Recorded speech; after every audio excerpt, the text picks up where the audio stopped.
102 ஆண்டு நம்பிக்கை. எஸ்பிஎஸ் வழங்கும் சத்தான கேப்பை மாவு மற்றும் கம்பு மாவு. ஆரோக்கியமான வாழ்க்கைக்கு தினமும் எஸ்பிஎஸ். மாண்புமிகு பேரவைத் தலைவர் அவர்களே, இன்றைக்கு தமிழ்நாடு விவசாயிகளுடைய வேதனைக்கு இந்த அரசு ஒரு சரியான தீர்வை காண வேண்டும்னு இந்த ஒத்திவைப்பு தீர்மானத்தை நாங்கள் இங்கே கொடுத்துருக்குறோம். இந்த ஒத்திவைப்பு தீர்மானத்தை கொண்டு வருவதற்கு 4 முக்கிய காரணங்கள் இருக்கின்றது. முதல் காரணம், மேகதாது அணை கட்டுற கர்நாடக அரசை தடுக்க இந்த அரசு என்ன நடவடிக்கை எடுத்திருக்கிறது என்று இந்த அவைக்கு நீங்கள் தெரிவிக்க வேண்டும். இரண்டாவது காரணம், முழு பயிர்க்கடன் தள்ளுபடின்னு நீங்கள் தேர்தலின் போது வாக்குறுதி கொடுத்துவிட்டு இன்றைக்கு ஆட்சிக்கு வந்துவிட்டு அரைகுறை தள்ளுபடி மட்டும் செய்வது ஏன்? மூன்றாவது காரணம், காவிரியில் தண்ணீர் வராத காரணத்தினால குறுவை சாகுபடி இன்னைக்கு மொத்தமாக இல்லாமல் போயிடுச்சு. இதற்கு தகுந்த நிவாரண தொகையை எப்பொழுது இந்த அரசு விவசாயிகளுக்கு கொடுக்க போகின்றது? நான்காவது காரணம், டெல்டா மாவட்டங்களை வறட்சி பாதிக்கப்பட்ட மாவட்டங்களாக அறிவித்து அங்கே இருக்கக்கூடிய விவசாயிகளுக்கு உரிய நிவாரணத்தை இந்த அரசு கொடுக்க வேண்டும். முதல்ல மேகதாது பிரச்சனையில இருந்து என்னுடைய உரையை நான் துவங்குகின்றேன். தாவேக அரசு அமைஞ்சதிலிருந்து மேகதாது அணை கட்டுறதுல இதுவரை காட்டாத ஒரு வேகத்தையும் தீவிரத்தையும் இன்றைக்கு கர்நாடக அரசு காட்டி வருகின்றது. மேகதாது விஷயத்துல ஒரு முறை மட்டும் பிரதமர்கிட்ட நம்முடைய முதலமைச்சர் அவர்கள் கோரிக்கை வச்சாரு. அடுத்து மேகதாது பிரச்சனையில இருந்து இந்த பேரவையில ஜூன் 19ஆம் தேதி அன்னைக்கு இந்த அரசு ஒரு தீர்மானத்தையும் கொண்டு வந்தது. ஆனா அந்த தீர்மானம் மட்டும் நிறைவேற்றினா போதாது, அனைத்து கட்சி தலைவர்களோடு சேர்ந்து டெல்லிக்கு செல்ல வேண்டும் என்று எங்களுடைய கழக தலைவர்கள் சொன்ன ஆலோசனையும் நான் இந்த அவையிலே பதிய வைத்திருக்கின்றேன். அப்பொழுதுதான் நாம் அனைவரும் இந்த விஷயத்தில் ஒற்றுமையாக இருக்கிறோம் என்பதையும் நாம் அவர்களுக்கு சொல்ல முடியும். இந்த இடைப்பட்ட காலத்தில் நாங்கள் சொன்னதையும் இந்த அரசு செய்யவில்லை. அனைத்து கட்சி கூட்டத்தை கூட்டணும்னு தொடர்ந்து வலியுறுத்தி கேட்டுக்கொண்டு வருகின்றோம். திராவிட முன்னேற்ற கழகம் மட்டுமல்ல, தமிழ்நாட்டில் இருக்கக்கூடிய அனைத்து கட்சியும் இந்த அனைத்து கட்சி கூட்டத்தை கூட்ட வேண்டும் என்று தொடர்ந்து வலியுறுத்தி வருகின்றார்கள். ஏன் கேட்டுக்கிறோம்னா, கர்நாடக முதலமைச்சரும் அந்த அரசும் மேகதாது விஷயத்தில் மிகவும் தீவிரமாக செயல்பட்டு வருகின்றார்கள். ஜூன் 11ஆம் தேதி ஒன்றிய நிதியமைச்சர் திருமதி நிர்மலா சீதாராமனை கர்நாடக முதலமைச்சர் அவர்கள் நேரில் பார்த்து மேகதாது அணை கட்டுவதற்கு நிதியுதவி வேண்டும் என்று கோரிக்கை வச்சிருக்கிறார். ஜூன் 12ஆம் தேதி ஒன்றிய ஜல்சக்தி துறை அமைச்சர் திரு CR பட்டீல் அவர்களை நேரில் பார்த்து மேகதாது திட்டத்திற்கு நீங்கள் ஒப்புதல் அளிக்க வேண்டும் என்று கோரிக்கை வச்சிருக்கிறார். ஜூலை 27ஆம் தேதி அன்றைக்கு நாடாளுமன்றத்தில் ஒன்றிய ஜல்சக்தி துறை அமைச்சர் இணையமைச்சர் மேகதாதுல அணை கட்ட தமிழ்நாடு, புதுச்சேரி மாதிரியான கீழ்ப்படுகை மாநிலங்கள், அதாவது லோவர் ரிப்பேரியன் ஸ்டேட்ஸ், அதனுடைய அனுமதி தேவையில்லை என்று கூறியிருக்கிறார். அதே நாள் ஜூலை 27ஆம் தேதி டெல்லியில கர்நாடகத்தைச் சேர்ந்த அனைத்து கட்சி எம்பிக்கள் கூட்டத்தை கர்நாடக முதலமைச்சர் அவர்கள் நடத்தியிருக்கிறார். கர்நாடக அமைச்சர் திரு ராமலிங்க ரெட்டி, கர்நாடக அரசுடைய டெல்லி பிரதிநிதி, கர்நாடக அரசுடைய தலைமை வழக்கறிஞர், மூத்த அதிகாரிகள் எல்லாரும் கூட சேர்ந்து மேகதாது சம்பந்தமாக அந்த மாநில முதலமைச்சர் ஆய்வுக் கூட்டத்தையும் நடத்தியிருக்கிறார். எல்லாத்துக்கும் மேல ஆகஸ்ட் 2ஆம் தேதி பெங்களூர்ல அனைத்து கட்சி கூட்டத்தை கூட்டுறோம்னு கர்நாடக முதலமைச்சர் அனைத்து கட்சிக்கும் அழைப்பும் விடுத்திருக்கிறார். திரு சீதாராமையா, திரு பசவராஜ் பொம்மையா, திரு எடியூரப்பா, திரு குமாரசாமி, திரு வீரப்ப மொய்லி என 5 முன்னாள் முதலமைச்சர்கள் உட்பட அந்த முக்கியமான கூட்டத்தில் முக்கியமான தலைவர்கள் அனைவரும் அந்த கூட்டத்தில் கலந்து கொண்டிருக்கிறாங்க. கர்நாடக முதலமைச்சர் அந்த கூட்டத்தில் ஊடகங்களை சந்திச்சு பேட்டியும் தெளிவாக கொடுத்திருக்கிறார். இப்படி அவங்க ஸ்டெப் பை ஸ்டெப்பாக ஒரு மாசத்துல பல நடவடிக்கைகளை தொடர்ந்து எடுத்துக்கிட்டு வராங்க. மாநில நலன் அப்படின்னு வந்தா அவங்க எப்படி அரசியல் வேறுபாடுகள் எல்லாம் பார்க்காம கடந்து மறந்து ஓரணியில் நிற்கிறாங்களோ, அதே போல நாமளும் நம்முடைய ஒற்றுமையை கர்நாடக அரசுக்கும் ஒன்றிய அரசும் காட்ட வேண்டும் அப்படின்னு தான் நாங்கள் அனைத்து கட்சி கூட்டத்தை தொடர்ந்து கூட்ட வேண்டும் என்று எங்களுடைய கோரிக்கையை வச்சிருக்கிறோம். விவசாயிகள் மேல அக்கறை உள்ள ஒரு அரசு இதையெல்லாம் கேட்காமல தானாகவே செய்ய வேண்டும். மாண்புமிகு சட்டமன்ற எதிர்க்கட்சி தலைவர், சிறப்பு கவன ஈர்ப்பு தீர்மானத்தில் தாங்கள் குறிப்பிட்டுள்ள அந்த செய்திகளை பற்றி மட்டும் நீங்கள் இங்கே பேச வேண்டும். விரிவாக விளக்கமாக பேசுவதற்கு மானிய கோரிக்கைகள்லாம் வருகிற போது நீங்கள் பேசிக்கொள்ளலாம். இப்போது உங்களுடைய கடிதத்தில் குறிப்பிட்டுள்ள எந்த விதியின் கீழ் நீங்கள் கொடுத்தீர்களோ அதை நான் மாற்றி சிறப்பு கவன ஈர்ப்பு தீர்மானமாக எடுத்துக்கொண்டிருக்கிறேன். சுருக்கமாக நீங்கள் கடிதத்தில் சொல்லியுள்ள அந்த பிரச்சனையை மட்டும் நீங்கள் பேசும்படி கேட்டுக்கொள்கிறேன். ஏன் அனைத்து கட்சி கூட்டத்தை கூட்ட மறுக்கிறீர்கள் என்பதுதான் சிம்பிளாக நான் கேட்கக்கூடிய கேள்வி. நாம தொடர்ந்து அழுத்தம் கொடுத்த பிறகு இப்பொழுது ஜூலை 28ஆம் தேதி அன்னைக்கு பிரதமருக்கு 2வது கடிதத்தை நம்முடைய முதலமைச்சர்கள் எழுதியிருக்கிறார். எங்களுடைய தலைவர் முதலமைச்சராக இருந்தப்போ தமிழ்நாட்டுடைய பிரச்சனைகளுக்காக கடிதங்கள் எழுதினதை விமர்சித்து இப்போ இங்க இருக்கக்கூடிய முதலமைச்சர் அவர்கள் என்னென்ன பேசியிருக்கிறார் என்பதை இங்கே கொஞ்சம் ரீவைண்ட் செய்து நீங்கள் பார்க்க வேண்டும். முதலமைச்சர் பேச்சதான் இங்கே நான் அவை குறிப்பில் குறிப்பிட விரும்புகிறேன். அதை நீக்க மாட்டீங்க அப்படின்னு நான் நம்புறேன். ஸ்டாலின் அவர்கள் அப்பப்போ எந்திரிச்சு கடிதம் எழுதிட்டு தூங்க போயிடுவாரு, அவ்வளவுதான், அது அப்படியே கிடக்கும். மானே தேனே பொன்மானே இப்படி கடிதம் எழுதுறது எல்லாம் இனிமே வேலைக்கு ஆகாது. நான் திரும்ப ஏற்கனவே சொல்லிட்டேன். அப்புறம் நீங்கள் பேசியதை அவை குறிப்பில் நீக்க வேண்டியது வரும். நீங்கள் கொடுத்திருக்கிற விதியை நான் சிறப்பு கவன ஈர்ப்பு தீர்மானமாக எடுத்துக்கொண்டிருக்கிறேன். நீங்கள் கொடுத்ததை பற்றி தான் பேச வேண்டும். அதெல்லாம் பேசுவதற்கு உங்களுக்கு மானிய கோரிக்கைகள் வருகிறது. மற்ற சமயத்தில் இப்போது அதை அனுமதிக்க இயலாது. அது கவன ஈர்ப்பில் விதிகளின்படி எந்த பொருள் குறித்து நீங்கள் கவன ஈர்ப்பு கொடுத்துக்க சிறப்பு கவன ஈர்ப்பு கொடுத்திருக்கீங்க அதை குறித்து மட்டும்தான் பேச வேண்டும். மீதி விஷயங்களை பேசுவதற்கு நான் அனுமதிக்க மாட்டேன். தேவையற்ற சர்ச்சையும் எதை நோக்கி போக வேண்டும் என்று இந்த தமிழ்நாடு விரும்புகிறதோ அதை நோக்கி மட்டும் போங்கள். இங்கே இதை ஒரு பெரிய அரசியல் இருக்கு. நான் இல்லை கேளு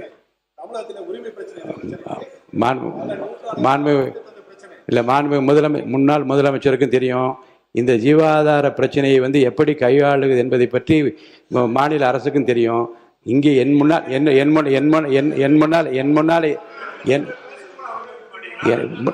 முன்னாலே இருப்பது விதிகளின்படி இந்த பேரவையை நடத்த வேண்டும் என்பதில் நான் அக்கறையாக இருக்கிறேன். விதிகளுக்குட்பட்டு அவர் அவசியம் என்று கருதி அந்த பிரச்சனையை எடுத்திருக்கிறேன்.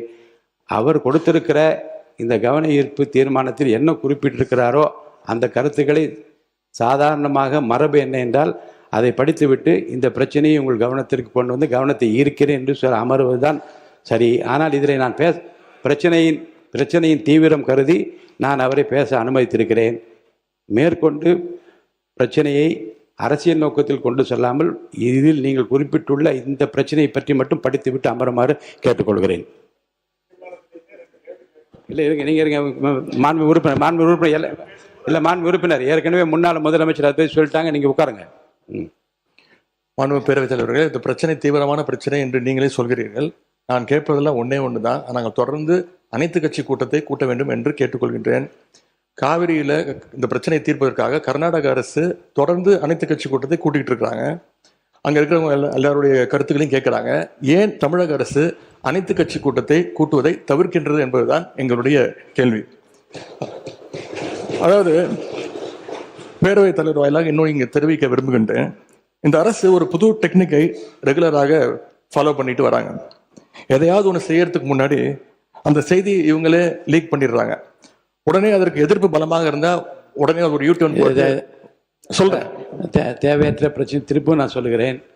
இந்த பிரச்சனையை ஒட்டி மற்றும் பேசுங்கள். எந்த ஸ்ட்ராட்டஜி இதெல்லாம் என் முன்னால் இருக்கிற பிரச்சனை தேவையில்லை. வாங்க, இந்த பிரச்சனையை ஒட்டி தான் தலைவர் பேசிட்டு இருக்கிறேன். முதலமைச்சர் அவர்கள் கர்நாடகா போறார் அப்படின்னு வேளாண் துறை அமைச்சர் ஒரு பேட்டி கொடுக்கிறார். அப்புறம் அவரே அதை மறுத்து பேசுகிறார். அப்புறம் இன்னும் 2 அமைச்சர்கள் அதிகாரபூர்வமாக எந்த முடிவையும் நாங்கள் எடுக்கவில்லை என்று கூறுகிறார்கள்.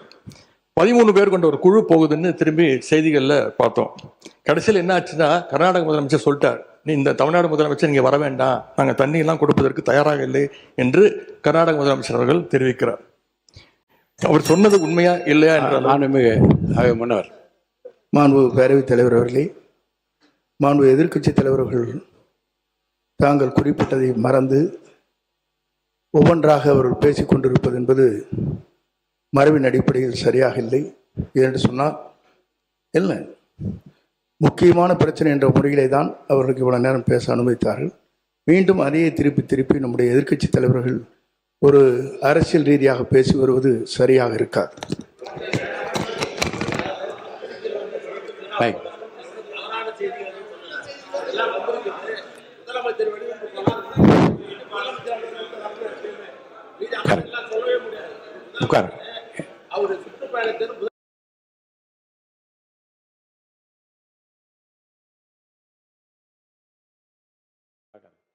மாண்பு எதிர்க்கட்சி தலைவர்களுக்கு மீண்டும் சொல்கிறேன், சுருக்கமாக அரசின் கவனத்தை ஈர்த்து அமர்வதுதான் மரபும் விதியும்.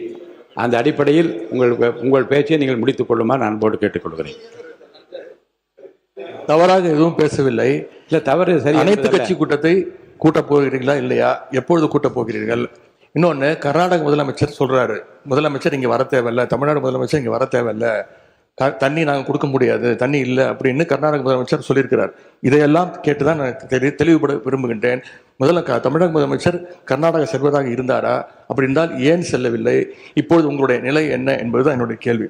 ரெண்டாவது பிரச்சனை, பயிர்க்கடன் தள்ளுபடி பற்றி பேச விரும்புகின்றேன். தேர்தல் வாக்குறுதியில் நீங்கள் கொடுத்த வாக்குறுதி முழு பயிர்க்கடன். நான் இதெல்லாம் அனுமதிப்பதாக இல்லை. உங்களுடைய 56 விதியின் கீழ் கொடுத்திருக்கிற கடிதத்தில் ஒட்டி நீங்கள் நிறைய சொல்லிவிட்டீர்கள். நான் உறுப்பினர்கள் பேச வேண்டும்.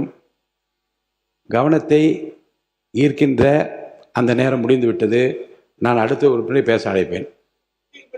எட்டிங்க வேண்டாங்க, நான் என்ன சொல்ல, நீங்கள் பாருங்க, உங்களுக்கு பேசுவதற்கு மாண்புமிகு எதிர்க்கட்சி தலைவருக்கும் மாண்புமிகு எதிர்க்கட்சிகளுக்கும் பேசுவதற்கு நிறைய அவகாசம் வேறு வேறு மானிய கோரிக்கைகள் வருகிறது. அப்போ நீங்கள் விரிவாக விளக்கமாக நீங்கள் பேசுங்க, பதில் சொல்வதற்கு அமைச்சத்தை இந்த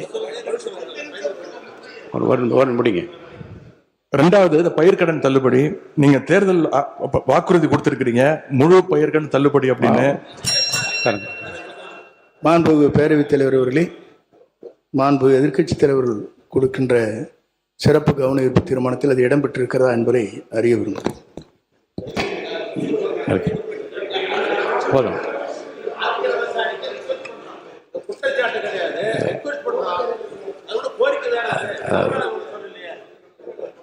பாருங்க, கவனத்தை ஈர்க்கின்ற அந்த பிரச்சனையை மாறி இது வேறு வேறு திசைகளிலே செல்லுமானால் எந்த பிரச்சனைக்காக இதை அனுமதித்தேனோ அந்த பிரச்சனை நிறைவேறாது.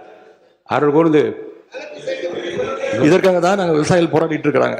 நீங்க பயிர்க்கடன் தள்ளுபடி முழுமையாக கொடுப்போம்னு சொன்னீங்க, கொடுக்கல. இதையும் சேர்த்து தான் அங்க விவசாயிகள் இங்க போராட்டத்தில் ஈடுபட்டு இருக்கிறாங்க. எவ்வளவு டைம் தேவைப்படும் அப்படின்னு சொல்ல வேண்டும். அதே மாதிரி டெல்டாவில் இருக்கக்கூடிய அனைத்து தரப்பு விவசாய சங்க பிரதிநிதிகளையும் சந்திச்சு பேசுற மாதிரி முதலமைச்சர் அவர்கள் ஒரு கூட்டத்தை கூட்ட வேண்டும். மூன்றாவதாக, குறுவையில நஷ்டத்தை சந்திச்சிருக்கக்கூடிய விவசாயிகளுக்கு இந்த அரசு உரிய இழப்பீடு வழங்கணும்னு கேட்டுக்கொள்கின்றேன். எங்களுடைய ஆட்சியில 6.5 லட்சம் ஹெக்டேர் அளவுக்கு குறுவை சாகுபடி நடந்துச்சு. ஆனா இன்றைக்கு இந்த வருஷம் இந்த ஆட்சியில வெறும் 1.5 லட்சம் ஹெக்டேர் அளவுக்கு தான் குறுவை சாகுபடி நடந்திருக்கு.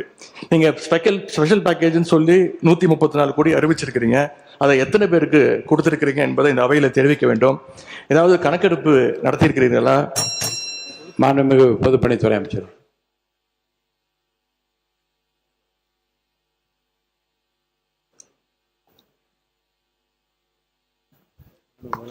மாண்புமிகு முதலமைச்சர் அவர்கள்.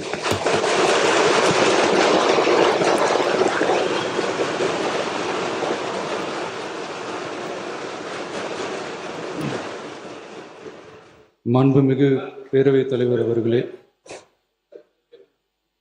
உட்காருங்க. அவங்க பேசும்போது குறுக்கிட வேணாம், உட்காருங்க. இன்னொன்று இல்லை, இடையில அனுமதிக்க முடியாது. இல்லைங்க, இல்லைங்க, உட்காருங்க. நான் எல்லா வாய்ப்பு கொடுப்பேன். இருங்க, உங்களுக்கு கொடுக்குறேங்க. உங்க பேரை படிச்சு இருங்க. உங்க பேரை தெளிவா படிச்சுட்டேன். உட்காருங்க. உங்களுக்கு இல்லை, இப்போ அவங்க பேருங்க. அவர் இல்லை, இருங்க, உட்காருங்க. விதிகளின்படி தான் நடக்குது. உட்காருங்க. நான் சொல்றதை கேட்டு. எதிர்கட்சி தலைவர் இன்னும் முடிக்கலைங்க. அவர் பேச முடிச்சுட்டாரா? இன்னும் எதிர்கட்சி இன்னும் முடிக்கவே இல்லை. உட்காருங்க. நீங்க அவர் பேசி என்ன அதுதான் பேசுறேன். எது சட்டமோ எது விதி அதான், எது விதியோ அதான் நான் பேசுறேன். எனக்கு பயப்பட சொல்லி நான் சொல்லுங்க. அவைக்கு பயப்படுங்க, விதிக்கு பயப்படுங்க. எனக்கு பயப்பட வேண்டாம், விதிக்கு பயப்படுங்க. மாண்புமிகு எதிர்க்கட்சி பேசி முடிக்கல. அவர் பேசி முடித்த இருங்க. அவர் பேசுகிற போது குறுக்கீடு பாருங்க. அவர் பேசுகிற போது தயவுசெய்து உட்காருறீங்களா? உட்காருங்க. என்ன கொடுங்க, உட்காருங்க, நான் அனுமதி தரேன். பேரவை முன்னவர் பேசுங்க. பேரவை முன்னவர் உட்காருங்க, பேசுங்க. நீங்க பேச கருத்து சொல்லுங்க. மாண்பு பேரவைத் தலைவர் அவர்களே, ஒரு நிமிஷம். மாண்பு பேரவைத் தலைவர் அவர்களே, எதிர்க்கட்சி தலைவர் சொன்னதற்காக இல்லை, ஒரு நிமிஷம். எதிர்க்கட்சி தலைவர் குறிப்பிட்டதற்காக அதற்கு ஒரு பதில் அளித்ததற்கு பிறகு முறைப்படி உங்களுக்கும் அந்த வழங்கப்படும். ஆகவே நீங்கள் அதுக்குள்ள அவசரப்படாதீங்க. அதுதான் சொல்றேன், நான் அதுதானே சொல்றேன். மாண்பு முதலமைச்சர் அவர்கள்.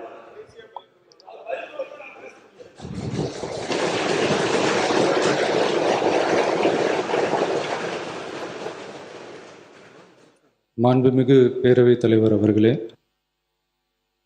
காவிரி விவகாரத்தில் எதிர்கட்சி சில விவரங்களை கேட்டிருக்கிறாங்க.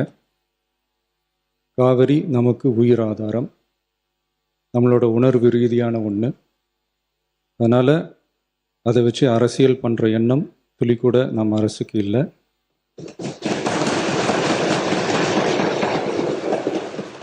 அதுக்கான அவசியமும் இல்லை. மேகதாது விவகாரத்தில் நாம் எல்லாரும் சேர்ந்து தான் தீர்மானம் போட்டோம். அதை நேர்முக கடிதமாக மாண்புமிகு பிரதமர் அவர்களுக்கும் அனுப்பி வச்சிருக்கிறோம். அதோடு நாம் அப்படியே இருந்துடல.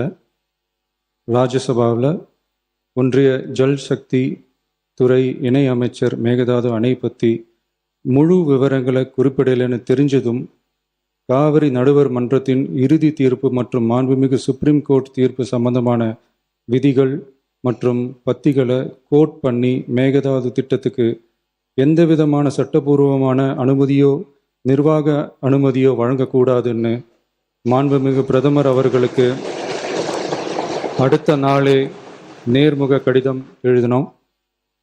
காவிரி நதிநீர் பங்கீட்லேயும் சரி, மேகதாது அணை கட்டுற முயற்சிகளை தடுக்கிறதுலையும் சரி, தமிழ்நாட்டோட உரிமையை நம்ம அரசு கொஞ்சம் கூட விட்டு தரவே தராது. அதுதான் நம்மளோட நிலைப்பாடும். அதே நேரத்தில் கர்நாடகாவில் சில அணைகள் கட்ட ஆரம்பித்ததை பற்றியும் இதே அவையில் 1969 ஒரு விவாதம் நடந்திருக்கு. அப்போது நீர்வளத்துறை அமைச்சராக இருந்தது யார்? அப்போ அணை கட்ட விட்டது ஏன்னு கேட்டு அந்த மாதிரி சீப் பாலிடிக்ஸ்லாம் நான் பண்ண விரும்பலை.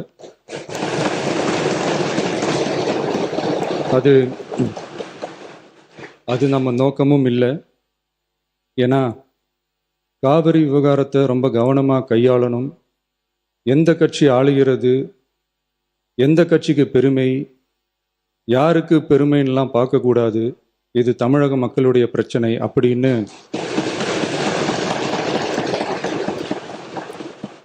அப்போ இருந்த எதிர்க்கட்சி தலைவர் திரு கருத்திருமன் அவர்கள் சொன்னதை இந்த சபையில் சொல்ல விரும்புகிறேன்.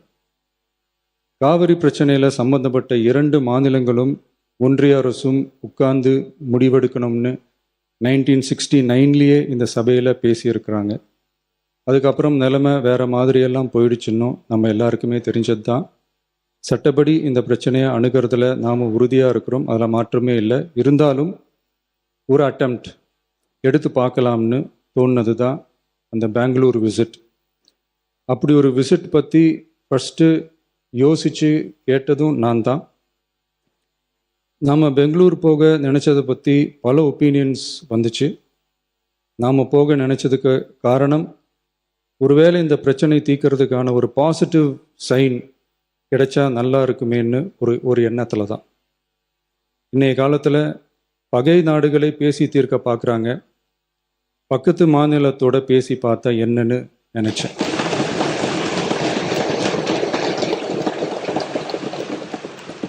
அதனால தான் அப்படி ஒரு அட்டெம்ப்ட் எடுக்க நான் ட்ரை பண்ணோம்.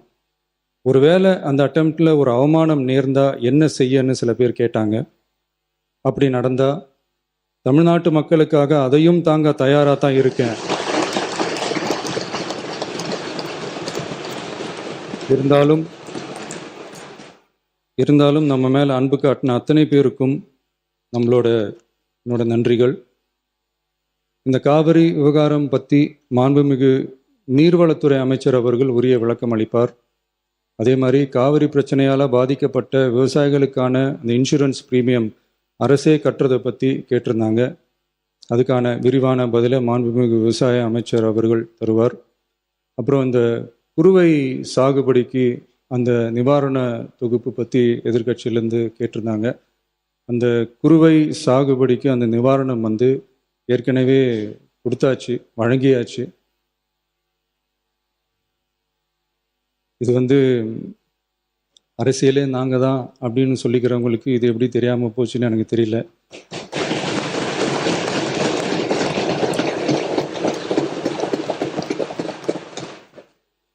முன்ன பின்ன பேப்பர் படிச்சிருந்தா நாட்டில் என்ன நடக்குதுன்னு தெரிஞ்சிருக்கும்.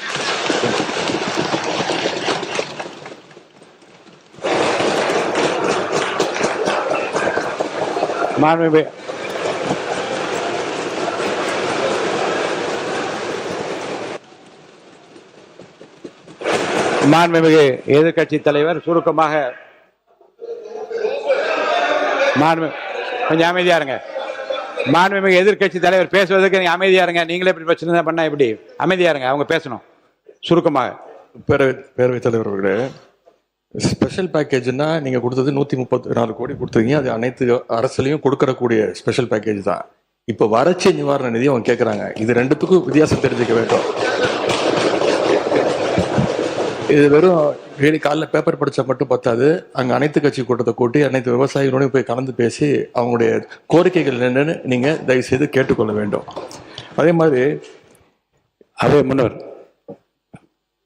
மாண்புமிகு இதெல்லாம் மன்னிக்கணும். மாண்புமிகு எதிர்க்கட்சி தலைவர்கள் இப்போது வறட்சி நிவாரணத்தை பற்றி சொன்னார்கள். செப்டம்பர் இறுதி வரையிலும் பார்த்துவிட்டு தான் வறட்சி நிவாரண பணிகளை ஆற்றுவது வழக்கம். அவை அதை குறிப்பிட விரும்புகிறேன்.